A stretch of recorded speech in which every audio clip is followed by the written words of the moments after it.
Welcome to another week of SNF TV news. यहाँ पे मैं आपके लिए सुपर हीरो से रिलेटेड अपडेट्स लाता रहता हूँ।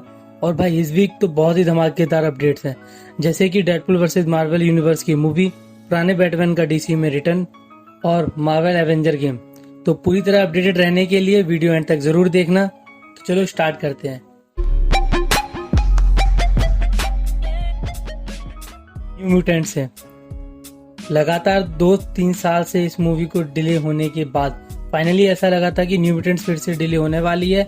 ऐसा इसीलिए क्योंकि क्रिस्टोफर नोलन की टेनेट को भी 2 वीक्स के लिए पोस्टपोन कर दिया गया है, जिसकी वजह से क्योंकि इसकी जो रिलीज डेट है वो लगभग उसी के आसपास आ गई है, तो मुझे अब ऐसा लगता है कि न्यू म्यूटेंट्स अब दोबारा से डिले होगी। कुछ लोग जो इस मूवी का इंतजार कर रहे होंगे, अब उन्हें और थोड़ा और इंतजार करना पड़ सकता है।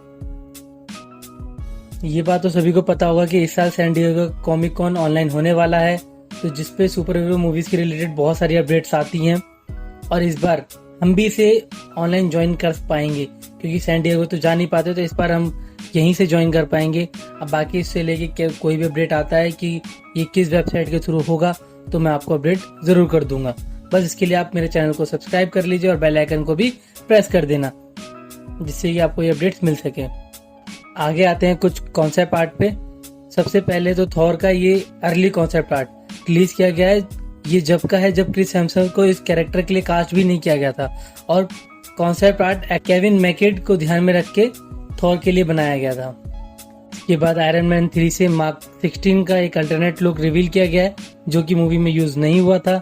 नेक्स्ट आते हैं एवेंजर की गेम पे। लास्ट वीक एवेंजर्स की गेम पे बहुत सारे अपडेट्स आए हैं और कुछ कैरेक्टर के ऑफिशियल गेम प्ले को भी रिलीज कर दिया गया। सबसे ज्यादा ध्यान दिया गया है यहाँ पे थॉर के कैरेक्टर पे। ये गेम सितंबर 4 को रिलीज हो जाएगी, तो जैसे ही आती है मैं अपडेट कर दूंगा। आगे आते हैं DC की फ्लैश पॉइंट पे। तो लास्ट वीक मैंने आपको ये बताया था कि JD मॉर्गन थॉमस वेन का कैरेक्टर प्ले करने वाले हैं, जो कि इसकी स्टोरी लाइन में बैटमैन बन जाते हैं। लेकिन इससे रिलेटेड एक अमेजिंग रिपोर्ट आई है कि JD मॉर्गन इस मूवी में बैटमैन का रोल नहीं कर रहे हैं, बल्कि हमें यहाँ पे माइकल कीटन दिख सकते हैं बैटमैन के रोल में। अब ये इतना इंटरेस्टिंग इसलिए है क्योंकि इन्होंने ही 1990 में आई बैटमैन की मूवी में बैटमैन का कैरेक्टर प्ले किया था, जो हो सकता है DC किसी तरह से अपनी पुरानी मूवी को यहाँ पे कनेक्ट कर रहा हो टाइमलाइन या मल्टीवर्स के थ्रू। वैसे आपको बता दूं कि माइकल अभी MCU में वल्चर का कैरेक्टर प्ले कर रहे हैं, तो उन्हें DC में भी देखना इंटरेस्टिंग होगा। अब आते हैं एवेंजर्स इन्फिनिटी वॉर पे, जहां मूवी के कई सारे बिहाइंड द सीन के फोटो रिलीज किए गए हैं। मैं जल्दी इन्हें प्ले कर रहा हूं, तो आप चाहो तो एक एक करके पॉज करके देख सकते हो। ये टोटल 8 फोटोज रिलीज किए गए हैं। जब से एवेंजर एंड गेम रिलीज हुई है, तभी से सभी के मन में ये सवाल था कि इन्फिनिटी स्टोन का क्या हुआ, वो बचे भी या नहीं। अब इसी बात का जवाब देते हुए ऑफिशियल मार्वल ने अपने इंस्टाग्राम अकाउंट पे सभी स्टोन्स की डिटेल डाली है, और इन सभी के स्टेटस के आगे डिस्ट्रॉयड लिखा हुआ है। लेकिन ये तो कंफर्म हो गया है कि MCU की करंट टाइमलाइन में सभी इन्फिनिटी स्टोन डिस्ट्रॉय हो चुके हैं। लेकिन दूसरे टाइमलाइंस में स्टोन होंगे, क्योंकि लोकी की सीरीज में हमें टेसरेक्ट देखने को मिलेगा, जो कि वो एवेंजर एंड गेम में लेके भाग गया था। नेक्स्ट अपडेट है falcon and the Wilton soldier की तरफ से। अगर आप लोगों ने ये न्यूज देखी हो तो आपको पता होगा कि यूरोप USA के वीजा को बैन कर दे, जिससे कि कोई USA से यूरोपियन कंट्रीज में ना आ सके। रीजन तो सभी को पता है, और अगर ऐसा होता है तो सीरीज पे बहुत ज्यादा इम्पैक्ट पड़ेगा, क्योंकि रिमेनिंग शूटिंग यूरोपियन कंट्रीज में ही होनी थी। इससे ये तो कंफर्म है डिज्नी प्लस का ये शो और डिले हो सकता है। Falcon and the winter soldier की बात हुई है, तो आते हैं फैल्कन का कैरेक्टर प्ले करने वाले एक्टर एंथनी मैके पे, जिन्होंने अभी मार्वल स्टूडियो के अगेंस्ट बहुत सारे स्टेटमेंट दिए हैं। आपको ये तो पता होगा कि अमेरिका में रेसिज्म को लेके कितना हंगामा हो रहा है, और इसी टॉपिक पे बात करते हुए उन्होंने बोला है कि स्क्रीन के आगे तो आपको ये दिखता होगा कि मार्वल में सभी तरह के लोग काम करते हैं, मगर ऐसा नहीं है। अगर आप बिहाइंड द सीन पे जाएंगे तो आपको देखने को मिलेगा कि सारे प्रोड्यूसर, डायरेक्टर, स्टंट्स पर्सन से लेके कॉस्ट्यूम डिजाइनर तक मैक्सिमम लोग वाइट ही होते हैं। पर जब उनसे ब्लैक पैंथर के बारे में पूछा गया तो उन्होंने बोला ये फनी है, क्योंकि जब ब्लैक पैंथर बनी तब उसमें सभी लोग ब्लैक थे, star, crew, director, singer, musician, सब लोग। इसे आप डाइवर्सिटी नहीं कह सकते हैं। क्या मार्वल स्टूडियो वालों को ऐसा लगता है कि ब्लैक पीपल सिर्फ ब्लैक लोगों की मूवीज के लिए ही हैं, अच्छे होते हैं? मोस्टली व्हाइट पीपल्स की मूवी के लिए कोई भी ब्लैक क्रू अच्छा नहीं है, आप इसे डाइवर्सिटी नहीं कह सकते हैं। तो हाँ, एंथनी मैकी ने मार्वल स्टूडियो पे बहुत सारे सवाल उठा दिए हैं। लेट्स सी इसके आगे क्या रिजल्ट होता है, लेकिन इस पे आपका क्या ओपिनियन है ये मुझे कमेंट्स करके जरूर बताइए।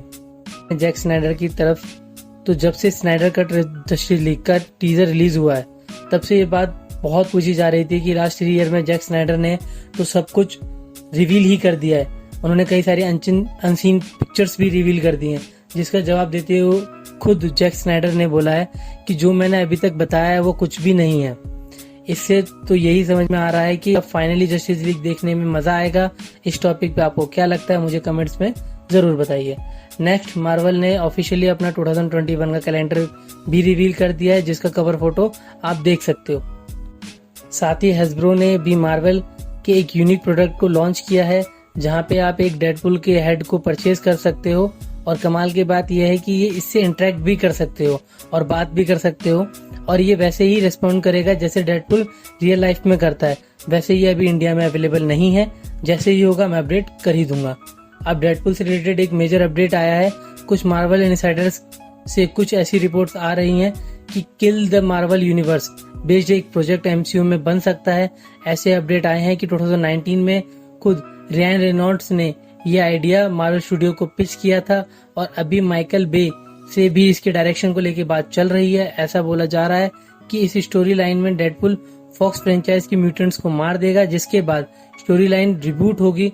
लेकिन इस पे कोई ऑफिशियल कंफर्मेशन नहीं आया है, तो अभी कुछ बोलना पॉसिबल नहीं है। नेक्स्ट, जेके सिमंस ने कंफर्म कर दिया है कि उन्होंने जे जोना जेमसन के सीन की शूटिंग पूरी कर ली है स्पाइडरमैन की मूवी के लिए। अब जाते जाते मेजर अपडेट है doctor strange in the multiverse of madness से। एक्टर किवल एजिफोर ये मोडो का कैरेक्टर प्ले करते हैं, और इनको हमने लास्ट डॉक्टर स्ट्रेंज के पोस्ट क्रेडिट सीन में देखा था। उन्होंने भी कंफर्म कर दिया है कि वो नेक्स्ट सीक्वल में दिखने वाले हैं। तो ये थे इस वीक के अपडेट। होप्स हो आप लोग पूरी तरह से अपडेटेड हो गए होंगे। अगर हाँ तो वीडियो को लाइक करें और अपने फ्रेंड्स के साथ शेयर भी करना ना भूलें। साथ ही चैनल को सब्सक्राइब कर लें अगर आपने नहीं किया तो, और साथ ही बेल आइकन को भी प्रेस कर लें। Thank you guys for watching my videos. जय हिंद, वंदे मातरम।